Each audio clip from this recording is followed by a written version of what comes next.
Good morning, everyone. So this is my last working Friday of the year, and I am working from home with this one today. So this past month, I have been running workshops on how to make 2020 your best year yet. And I've been pretty much using a linear structure to make sure I get people from how was 2019 to setting up 2020 as the best possible year. And the first question, which is the real crux of the workshop, is what was the highlight of 2019? Now, I started off with a more complex question that people were really struggling to answer. But even what was the highlight was really difficult for people. And I was really perplexed as to why. And I came up with a few reasons which I've put in my blog post on this.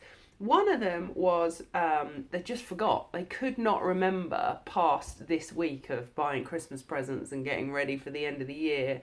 They couldn't even think all the way back to the last 11 months and just were racking their brains as to what on earth the highlight could possibly have been. The other thing people were doing is that they're in this sort of apathetic look. I just want to get 2019 done. Don't ask me to review it yet. Maybe I'll do that next year. But they really didn't almost have the energy to even look back at 2019. The other thing I noticed people were doing is that they were focusing on the negative. They were focusing on something that happened in 2019 to make it not a great year. Now, I can't believe that something good hasn't happened to those people in 2019, but they just couldn't even put their focus on it. And so the complex version of what was your highlight in 2019 was what happened that you generated in 2019?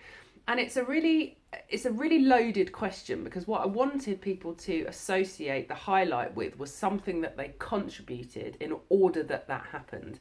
And actually, it just highlighted to me that people do not own what happens, and they are not intentional about the year that they have.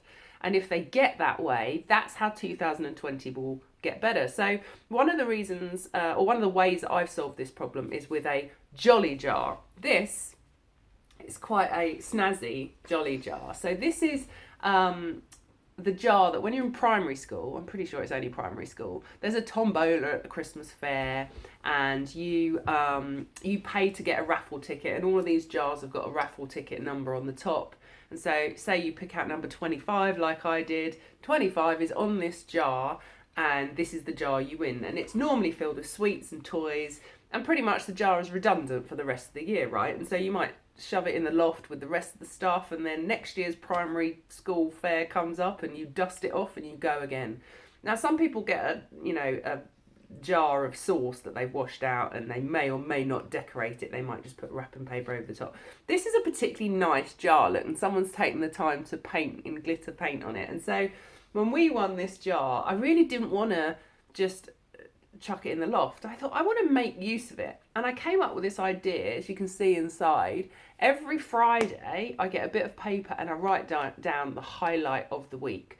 So not just something nice that happened, but something I felt I generated based on things that I wanted for the year. So I'll probably get a bit emotional when I open this, because there's 50 notes in here for 50 Fridays where I have written down the thing that was the highlight of my week. And today is the day I'm going to open it, so I thought I would do it with you.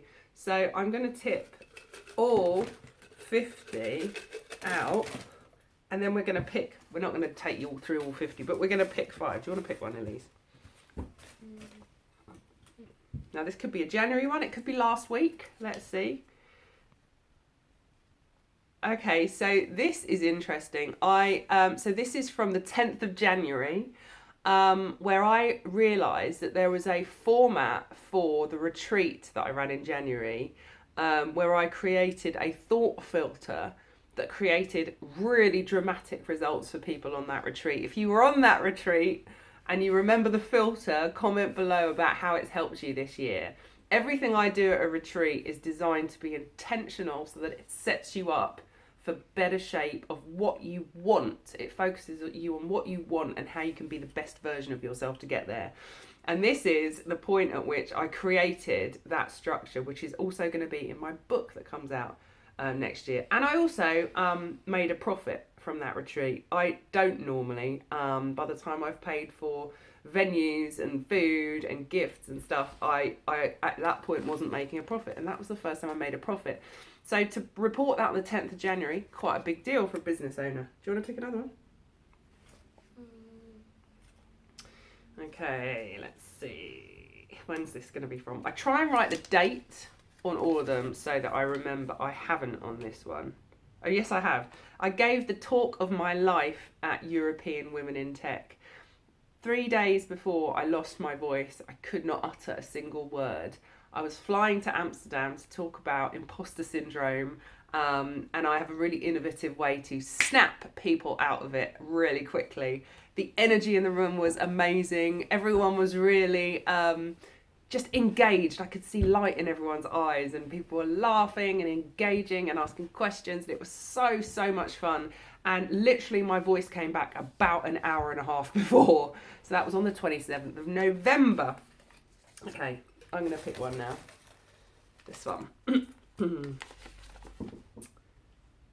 Okay, so this was when I went on to BBC Three Counties Radio. I don't have a date on this, but I think it was within the summer holidays, wasn't it? When they asked me to go on, it wasn't the normal presenter whose show I go on. So I was a bit nervous about whether I'd have a rapport with Ed Adu. And we had such a laugh. I put that it was relaxed, fun, and opinionated. I remember up until this point I'd been on the radio and I was a bit afraid to be opinionated. Whereas this one was about a teenager that had won nearly £1 million in a it was a thank you. I'm so glad I have my assistant. A Fortnite video game competition, and he was asking me about my views, and he was really challenging me in a fun way, and we had lots of banter. And he let me ask the guests lots of questions. So it was like we co-ran the show. It was so much fun. And his Christmas party is tomorrow night, so that's nice. Cool. Do you want to pick another one? And then we'll do one more after that.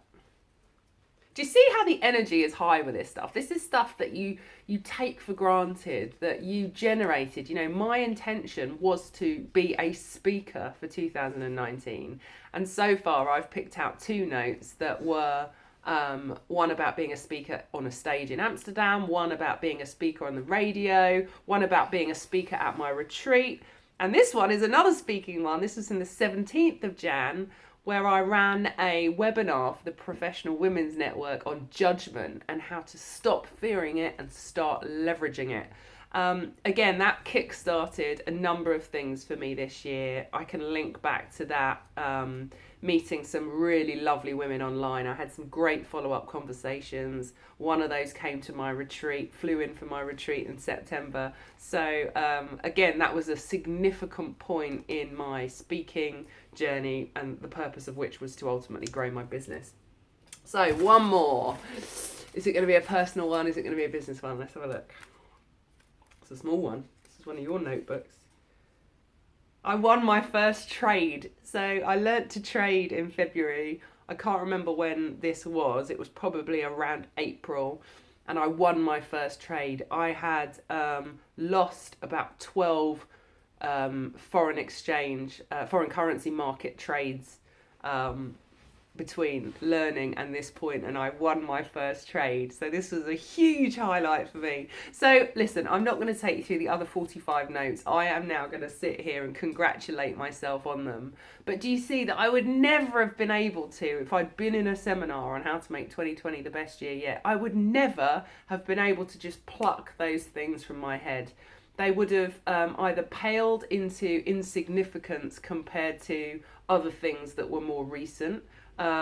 Or I would never have thought I won my first trade, but just connecting now with that moment, I was so elated. The noise that the PC made when it went green instead of red for a change was just amazing. Plus, I was only thinking this morning that my trading habit I've let it slide. And that has given me the confidence now to keep going and to accept that I will probably lose a few before I win my next trade. So thank you for listening. I hope this has been helpful to you. I would highly recommend you start doing this.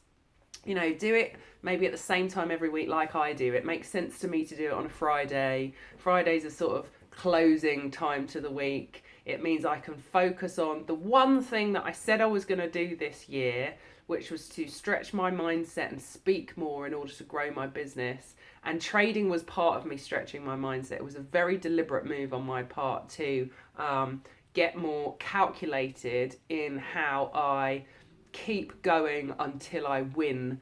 And that last note was just a perfect capture of that. But think about what you want for next year. Pick one thing, and this way you get 50 deliberate winning actions captured according to your goal. If that doesn't build your own inner track record of self-trust, nothing else will. So I hope this was helpful. If you enjoyed it, do share it. And if I can help in any way, you can contact me at susieramroop.com. If you're ready to make a significant change and you want 2020 to be a year like no other year, it is possible for you, but you've got to take some action and you've got to invest in yourself.